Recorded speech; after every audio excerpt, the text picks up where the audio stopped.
सांगली जिल्हा बँकेत अपुऱ्या कर्मचाऱ्यांमुळे कामाचा ताण, नेत्यांच्या वादात रखडली नोकर भरती, ग्राहकांना सेवा सुविधा देण्यात अडचणी। सांगली जिल्हा बँकेच्या संचालक मंडळाने रीतसर परवानगी घेऊन बँकेची नोकर भरतीची प्रक्रिया सुरू केली होती। मात्र या भरतीवर संशय घेत आमदार सदाभाऊ खोत आणि आमदार गोपीचंद पडळकर यांनी शासनाकडे तक्रार केली। त्यावर सरकारने ठराविक 3 कंपन्यांमार्फतच भरती करावी असा अध्यादेश काढला। त्याला हरकत घेत जिल्हा बँक न्यायालयात गेली आहे। त्यामुळे भरती प्रक्रिया थांबवली गेली। अपुरे कर्मचारी असल्याने सध्या काम करणाऱ्या अधिकारी कर्मचारी यांच्यावर ताण वाढतो आहे। ग्राहकांना सेवा सुविधा देण्यात अडचणी येत आहेत। जिल्ह्यातील 85% अधिक शेतकऱ्यांना या बँकेमार्फत कर्ज पुरवठा केला जातो आहे। बँकेच्या ग्रामीण भागात शाखा असल्याने सर्वसामान्यांचा आधारवड म्हणून या बँकेकडे पाहिले जाते। बँकेच्या ठेवी आणि कर्ज यामध्ये वाढ झाली आहे।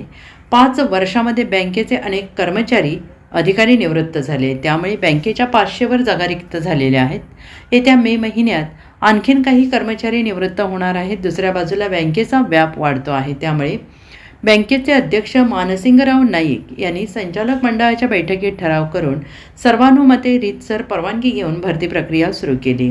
राज्य शासनाकडे झालेल्या तक्रारीच्या पत्राचा आधार घेत सहकार विभागाने अध्यादेश काढला। यामध्ये ठराविक 3 कंपन्यांमार्फत भरती करावी असे आदेश देण्यात आले। त्यामुळे जिल्हा बँकेची सुरू असलेली भरती प्रक्रिया थांबली।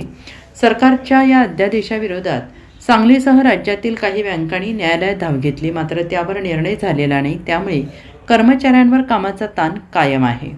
Bureau report, SBN Marathi, Sangli.